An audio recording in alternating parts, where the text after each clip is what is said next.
welcome to the class. In the last class we are discussing about partnership and types of partnership.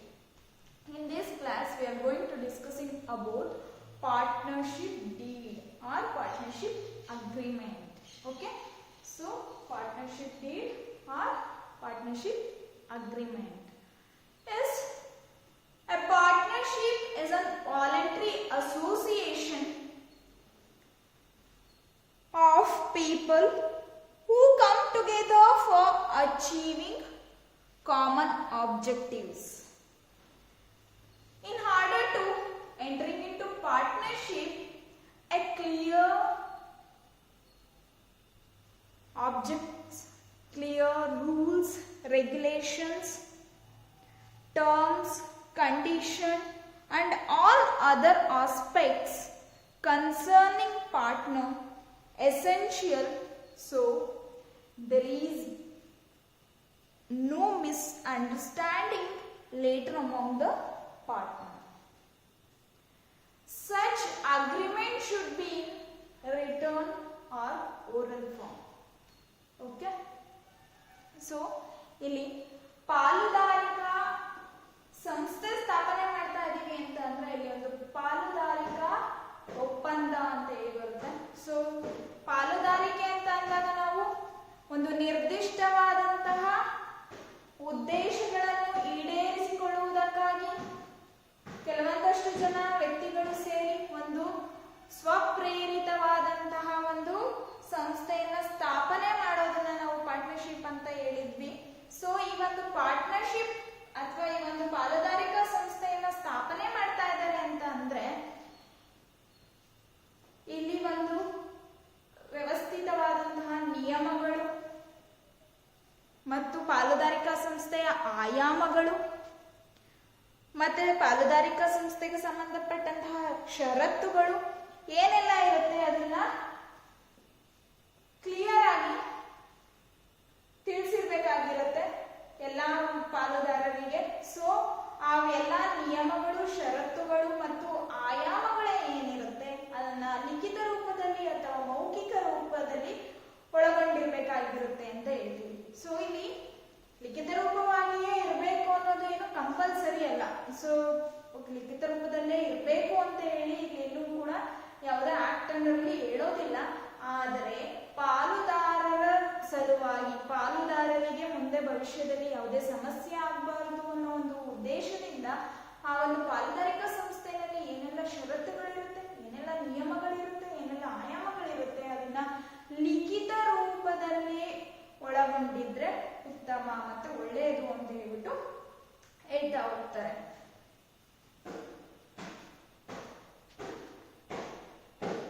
So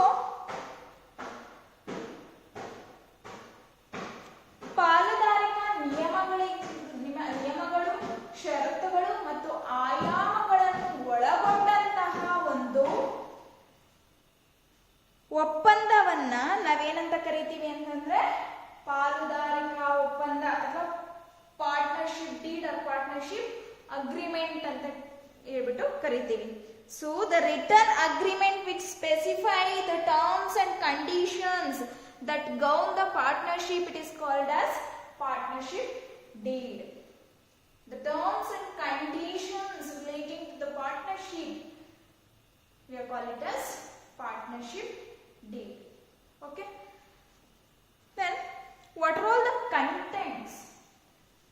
What are all the contents included in this partnership deed? ಒಂದು ಪಾಲುದಾರಿಕಾ ಒಪ್ಪಂದದಲ್ಲಿ ಏನೆಲ್ಲ ಒಂದು contents ಇರುತ್ತೆ ಅಂತ ಹೇಳ್ಬಿಟ್ಟು ನೋಡ್ತಾ ಹೋಗೋಣ.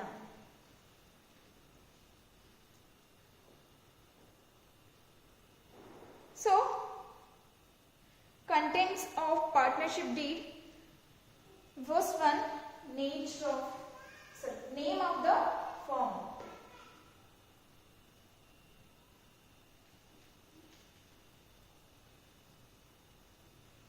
Name of the firm.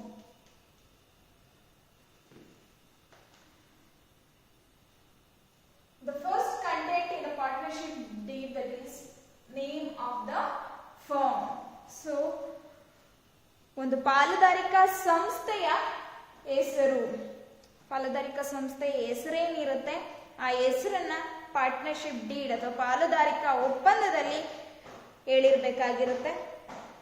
The second one, nature of business and location of business. Nature of business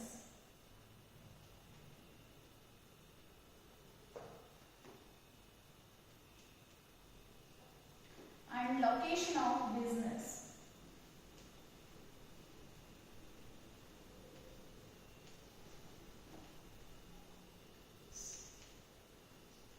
So here in the partnership deed they should mention the nature of the business. So what type of business they are running, if it is manufacturing or it is marketing or it is selling and distribution or it is advertising or it is any other warehousing or transportation, anything, what type of nature it is, the business is, they mention in the partnership deed. And location of the business, what is the address of the business premises, they should mention in the partnership deed. So ಇಲ್ಲಿ ಪಾಲುದಾರಿಕೆಯ ಒಪ್ಪಂದದಲ್ಲಿ ನಾವು ಯಾವ ರೀತಿಯಾದಂತಹ ವ್ಯವಹಾರವನ್ನ ಮಾಡ್ತಾ ಇದ್ದೀವಿ ಅಂತ ಹೇಳ್ಬಿಟ್ಟು ಹೇಳ್ಬೇಕಾಗುತ್ತೆ. ಸೊ ನಾವು ಉತ್ಪಾದನೆ ಮಾಡ್ತಾ ಇದೀವ ಅಥವಾ ಕೈಗಾರಿಕೆ ಮಾಡ್ತಾ ಇದೀವ ಅಥವಾ ನಾವು ಏನು ಒಂದು ಉಗ್ರಾಣ ವ್ಯವಸ್ಥೆಯನ್ನ ಮಾಡಿದೀವ. ಸೊ ಯಾವ ರೀತಿಯಾದಂತಹ ಒಂದು ವ್ಯವಹಾರವನ್ನ ನಾವು ಮಾಡ್ತಾ ಇದ್ದೀವಿ ಅಂತ ಹೇಳ್ಬಿಟ್ಟು ಇಲ್ಲಿ ಅವರು ಹೇಳ್ಬೇಕಾಗುತ್ತೆ. ನೆಕ್ಸ್ಟ್, ನಮ್ಮ ಒಂದು ಬಿಸ್ನೆಸ್ ಎಲ್ಲಿ ಸ್ಥಾಪನೆಗೊಂಡಿದೆ ಅದರ ಒಂದು ವಿಳಾಸವನ್ನ ಕೂಡ ಇಲ್ಲಿ ಹೇಳ್ಬೇಕಾಗುತ್ತೆ. Okay, then third content in the partnership deed is duration of business. Duration of business.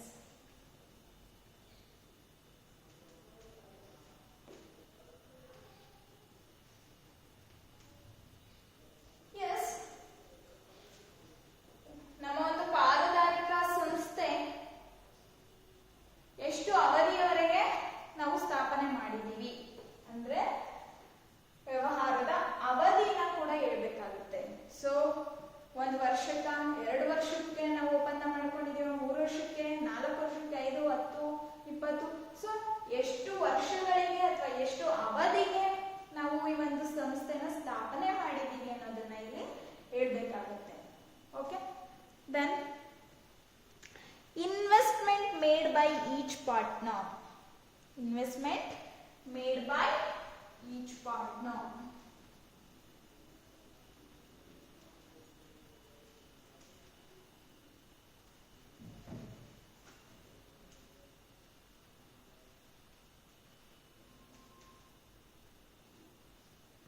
So ಪ್ರತಿಯೊಬ್ಬ ಪಾಲುದಾರನು ಎಷ್ಟು ಹೂಡಿಕೆ ಮಾಡಿದಾನೆ ಅನ್ನೋದನ್ನ ಕೂಡ ಇಲ್ಲಿ ಹೇಳ್ಬೇಕಾಗುತ್ತೆ. ಸೊ ಒಬ್ಬೊಬ್ಬ ಪಾರ್ಟ್ನರ್ ಒಂದೊಂದು ರೀತಿ ಹೂಡಿಕೆ ಮಾಡಿರ್ಬೋದು ಅಥವಾ ಎಲ್ಲಾ ಪಾರ್ಟ್ನರ್ಸ್, ಎಲ್ಲಾ ಪಾಲುದಾರರು ಕೂಡ ಒಂದೇ ರೀತಿಯಾದಂತಹ ಮೊತ್ತವನ್ನ ಇಲ್ಲಿ ಹೂಡಿಕೆ ಮಾಡಿರ್ಬೋದು. ಹಾಗಾಗಿ ಯಾವ ಪಾರ್ಟ್ನರ್ ಎಷ್ಟು ಅಮೌಂಟ್ ನ ಅಥವಾ ಎಷ್ಟು ಹಣವನ್ನ ಹೂಡಿಕೆ ಮಾಡಿದ್ದಾರೆ ಅನ್ನೋದನ್ನ ಕೂಡ ಇಲ್ಲಿ ಹೇಳ್ಬೇಕಾಗುತ್ತೆ. Okay, next point, duties and obligations. Duties and obligation of the partners.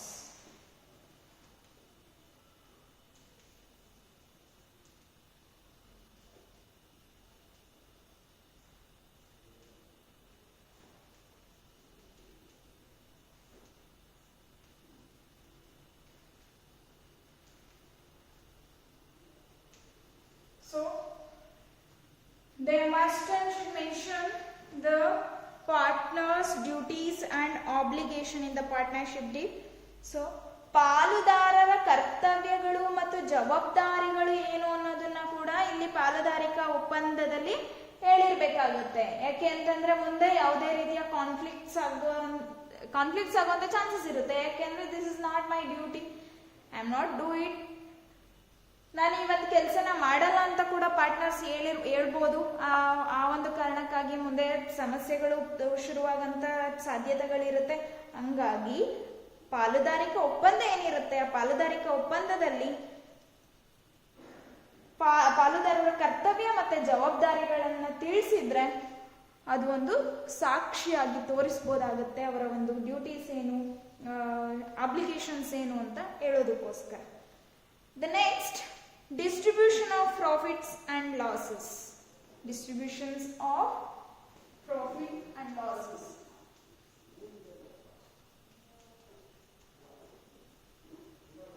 Distribution of profit and loss.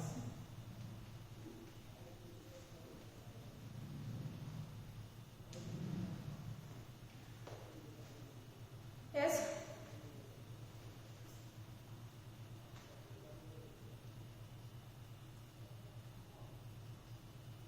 ಇಲ್ಲಿ ಲಾಭ ಮತ್ತು ನಷ್ಟಗಳ ಹಂಚಿಕೆ. ಸೊ ಯಾರು ಪಾಲುದಾರರಿರ್ತಾರೆ ಆ ಪಾಲುದಾರರು ಎಷ್ಟು ಲಾಭ ಬಂದ್ರೆ ಯಾವ ರೀತಿ ಹಂಚಿಕೆ ಮಾಡ್ಕೊಂತಾರೆ, ನಷ್ಟ ಆದ್ರೆ ಯಾವ ರೀತಿ ಹಂಚಿಕೆ ಮಾಡ್ಕೊಬೇಕು, ಅದರ ಹಂಚಿಕೆಯ ವಿವರಗಳನ್ನ ಇಲ್ಲಿ ಕೊಟ್ಟಿರ್ಬೇಕಾಗುತ್ತೆ. ಮುಂದೆ salaries and withdrawal of the partners. Salaries and withdrawal of partners. ಪಾಲುದಾರರ ಸಂಬಳ ಮತ್ತು ಹಿಂಪಡೆತಗಳು ಯಾವ ರೀತಿ ಇರುತ್ತೆ ಅನ್ನೋದನ್ನ ಕೂಡ ಈ ಪಾರ್ಟ್ನರ್ಶಿಪ್ ಡೀಡ್ ಅಲ್ಲಿ ಹೇಳಿರ್ಬೇಕಾಗತ್ತೆ. Yes, next point, admission, retirement and exclusion of partners. Terms of governing admission, retirement and exclusion of partners. So ಇಲ್ಲಿ ಒಬ್ಬ ಪಾಲುದಾರನನ್ನ ಹೊಸದಾಗಿ ಪ್ರವೇಶ ಮಾಡ್ಕೊಂತ ಇದ್ರೆ ಅಥವಾ ಯಾರಾದ್ರೂ ಒಬ್ಬ ಪಾಲುದಾರ ನಿವೃತ್ತಿ ಹೊಂದ್ತಾ ಇದ್ರೆ ಅಥವಾ ಇನ್ಯಾರಾದ್ರೂ ಪಾಲುದಾರನ ವಜಾ ಮಾಡ್ತಾ ಇದ್ರೆ ಅದರ ನಿಬಂಧನೆಗಳೇನು ಅನ್ನೋದನ್ನ ಕೂಡ ಇಲ್ಲಿ ಹೇಳಿರ್ಬೇಕಾಗುತ್ತೆ ಇಲ್ಲಿ ಪಾಲುದಾರಿಕೆಯ ಒಪ್ಪಂದದಲ್ಲಿ. Next,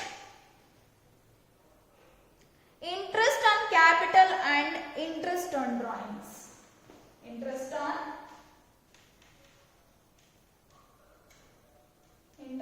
capital and interest on drawings.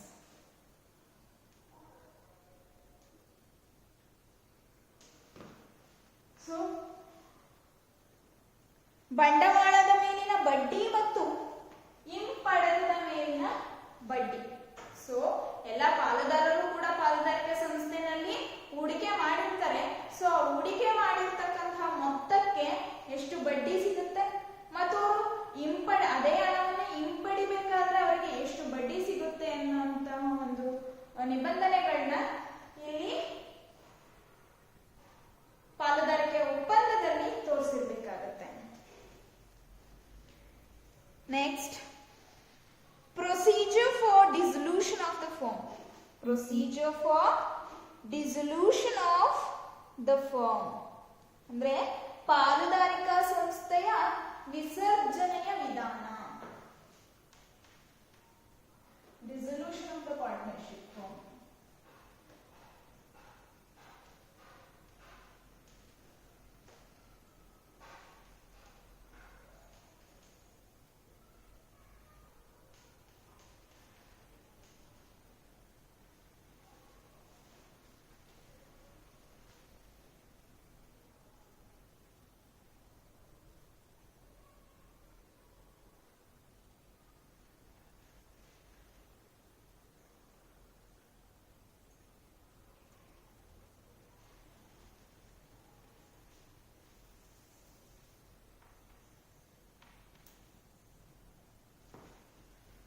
Dissolution of the partnership firm, ಪಾಲುದಾರಿಕಾ ಸಂಸ್ಥೆ ಏನಾದ್ರು ವಿಸರ್ಜನೆ ಆಗುತ್ತೆ ಅಂತ ಅಂದ್ರೆ ಆ ವಿಸರ್ಜನೆಯ ವಿಧಾನಗಳೇನು, what is the dissolution procedure that is also mentioned in the partnership deed.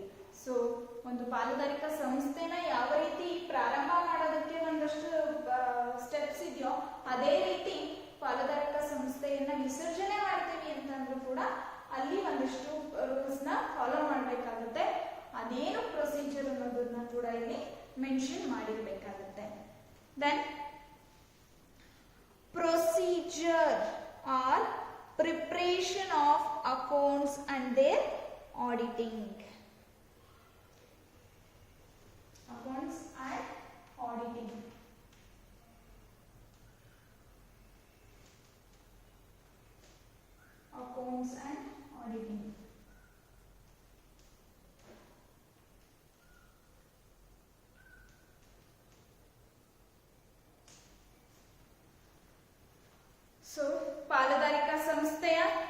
ಲೆಕ್ಕ ಪುಸ್ತಕಗಳ ತಯಾರಿಸುವಿಕೆ ಮತ್ತು ಅವುಗಳ ಪರಿಶೋಧನೆ. So how to prepare the accounts, final accounts or any other accounts in the partnership, and how to auditing that in the partnership, that is also mentioned in the partnership deed. So ಪಾಲುದಾರಿಕಾ ಸಂಸ್ಥೆಯ ಲೆಕ್ಕ ಪುಸ್ತಕಗಳನ್ನ ಯಾವ ರೀತಿ ತಯಾರಿಸಬೇಕು ಮತ್ತು ಅವುಗಳ ಪರಿಶೋಧನೆಯನ್ನ ಹೇಗೆ ಮಾಡಬೇಕು ಅನ್ನೋದನ್ನ ಕೂಡ ಈ ಒಂದು ಪಾಲುದಾರಿಕೆ ಒಪ್ಪಂದದಲ್ಲಿ ತೋರಿಸಿರ್ಬೇಕಾಗುತ್ತೆ. ಸೊ ಇಲ್ಲಿ ಬ್ಯಾಲೆನ್ಸ್ ಶೀಟ್ ಆಗಿರ್ಬೋದು, ಪ್ರಾಫಿಟ್ ಅಂಡ್ ಲಾಸ್ ಅಕೌಂಟ್ ಆಗಿರ್ಬೋದು, ಆರ್ ಎನಿ ಅದರ್ ಅಕೌಂಟ್ಸ್, ಅದನ್ನ ಯಾವ ರೀತಿಯಾಗಿ ತಯಾರು ಮಾಡಬೇಕು ಅನ್ನೋದನ್ನ ಪಾಲುದಾರಿಕೆಯ ಒಪ್ಪಂದದಲ್ಲೇನೆ ಹೇಳಿರ್ಬೇಕಾಗತ್ತೆ. ಮುಂದೆ the next point, method of solving disputes. Method of solving dispute, ವ್ಯಾಜ್ಯಗಳನ್ನು ಪರಿಹರಿಸುವಂತಹ ವಿಧಾನ ಹೇಗಿರುತ್ತೆ ಅನ್ನೋದನ್ನ ಕೂಡ, ಹೇಗಿರ್ಬೇಕು ಅನ್ನೋದನ್ನ ಕೂಡ ಈ ಒಂದು ಪಾಲುದಾರಿಕೆಯ ಒಪ್ಪಂದದಲ್ಲಿ ಹೇಳಿರ್ಬೇಕಾಗುತ್ತೆ.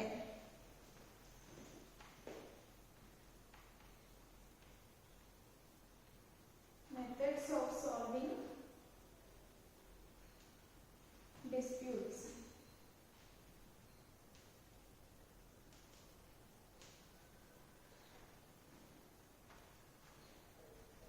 ಪಾಲುದಾರಿಕಾ ಸಂಸ್ಥೆನಲ್ಲಿ ಏನಾದ್ರೂ ವ್ಯಾಜ್ಯಗಳಾದ್ರೆ, ಏನಾದ್ರೂ ಜಗಳಗಳಾದ್ರೆ, ಯಾಕೆಂದ್ರೆ ಇಲ್ಲಿ ಪಾರ್ಟ್ನರ್ಸ್ ಇರ್ತಾರೆ, ಸೊ ಇಬ್ರು ಅಥವಾ ಇಬ್ಬರಿಗಿಂತ ಹೆಚ್ಚಿನ ವ್ಯಕ್ತಿಗಳು ಒಂದು ಪಾಲುದಾರಿಕಾ ಸಂಸ್ಥೆನಲ್ಲಿ ಇರ್ತಾರೆ. ಸೊ ಹಂಗಾಗಿ ಒಂದು ಪಾಲುದಾರಿಕಾ ಸಂಸ್ಥೆನಲ್ಲಿ ಅಥವಾ ಪಾಲುದಾರರ ನಡುವೆ ಬರ್ತಕ್ಕಂತಹ ವ್ಯಾಜ್ಯಗಳಾಗಿರ್ಬೋದು, ಜಗಳಗಳಾಗಿರ್ಬೋದು, ಅದನ್ನ ಯಾವ ರೀತಿ ಪರಿಹರಿಸಬೇಕು ಅಂತಕ್ಕಂತಹ ವಿಧಾನವನ್ನ ಕೂಡ ಒಂದು ಪಾರ್ಟ್ನರ್ಶಿಪ್ ಡೀಡ್ ಅಲ್ಲಿ ಅಥವಾ ಪಾಲುದಾರಿಕೆ ಒಪ್ಪಂದದಲ್ಲಿ ಹೇಳಿರ್ಬೇಕಾಗುತ್ತೆ.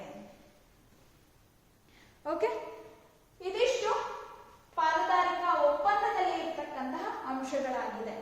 ಪಾಲುದಾರಿಕಾ ಒಪ್ಪಂದದಲ್ಲಿ ಯಾವುದೆಲ್ಲ ಅಂಶಗಳಿರುತ್ತೆ ಅಂತ ಅಂದ್ರೆ, name of the firm, nature of business or location of the business, duration of business, investment made by each partner, duties and obligation of partners, distribution of profit and losses, salary or withdrawal of the partners.